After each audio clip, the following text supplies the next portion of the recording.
یغفر لکم ذنوبکم، اس راستے پر چلتے ہوئے کبھی کوئی خطا ہو جائے، بر بنائے طبع بشری، کوئی بھول ہو گئی، کوئی چوک ہو گئی، نسیان اور خطا، اسی طریقے سے کبھی جذبات کے غو میں آدمی بہہ گیا، اندھا بہرا ہو گیا، نفس کا ایسا ہجوم ہوا جذبات کا کہ اپنے کنٹرول کھو بیٹھا، یا کسی ایسے ماحول میں چلا گیا ہے، اس ماحول کے اندر شرک کا اتنا غلبہ ہے کہ وہ متاثر ہو گیا، عارضی طور پر کوئی غلطی، کوئی گناہ سرزد ہو گیا،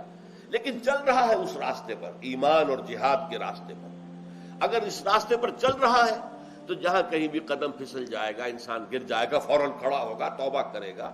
اور اللہ اس کے گناہ کو معاف کر دے۔ پہلا تو اجر یہ ہوا تمہاری خطاؤں سے درگزر فرمائے گا۔ غفر کہتے ہیں ڈھانپ لینے کو، مغفر کہتے تھے خود کو، جو سر پر لوہے کی ٹوپی پہنی جاتی تھی، تلوار کا وار جو ہے سر پر پڑے تو جو ہے وہ مؤثر نہ ہو، آج بھی ہوتی ہے تاکہ گولی جو ہے وہ آئے تو سر جو ہے اس کو اس پر نہ لگے۔ اسی طرح مغفر ڈھانپ لینے والی شے، تو غفر جو ہے اللہ تعالیٰ تمہارے گناہوں کی پردہ پوشی فرمائے گا، ڈھانپ لے گا۔ آخرت میں قیامت کے دن تمہیں رسوا نہیں کرے گا، تمہیں علی رؤوس الاشہاد جو ہے تمہاری رسوائی سے تمہیں بچا لے گا۔ یغفر لکم ذنوبکم ویدخلکم جنات تجری من تحتها الانہار۔ ایک تو منفی بات ہو گئی، تمہارے گناہ بخش دے گا۔ مثبت کیا ہے؟ تمہیں ان باغات میں داخل کرے گا جن کے نیچے، یعنی جن کے دامن میں ندیاں بہتی ہوں گی۔ یہ اصل میں جو نیچرل گارڈن ہوتے تھے، ایک تو وہ ہے جو باغ لگائے انسان نے، اس میں تو وہ زمین کو جو ہے وہ لیول کرتا ہے، پھر پلان کرتا ہے، یہاں سے اس طرح کے بوٹے لگیں گے، اس خطے میں یہ بوٹے ہوں گے۔ ایک نیچرل باغ جو ہوتا ہے وہ کیا ہے؟ عام طور پر پہاڑی علاقوں کے اندر کہ وادی کے اندر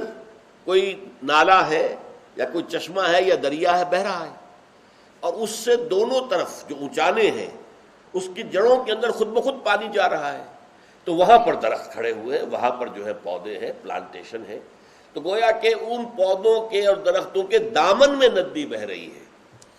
تو دامن جو ہے یہ ہے در حقیقت وہ چیز، یہ جو نیچے بہنے کا مطلب یہ نہیں ہے کہ ان باغات کے نیچے سے نہریں بہہ رہی ہوں گی، بلکہ یہ کہ ان کے دامن میں ندیاں بہتی ہوں گی۔ یغفر لکم ذنوبکم نمبر 1، ویدخلکم جنات تجری من تحتها الانہار، اور نمبر 3 ومساکن طیبۃ فی جنات عدن، اور تمہیں ایسی رہائش گاہیں دے گا کہ جو ریزیڈینشل گارڈنز کے اندر ہوں گی، فی جنات عدن، عدن فلاں مقام فی مقام کذا، کہیں جا کر ڈیرا لگانا، اب سیٹل ہو جانا، بس جانا، یہ اس لفظ کا اصل مفہوم ہے۔ تو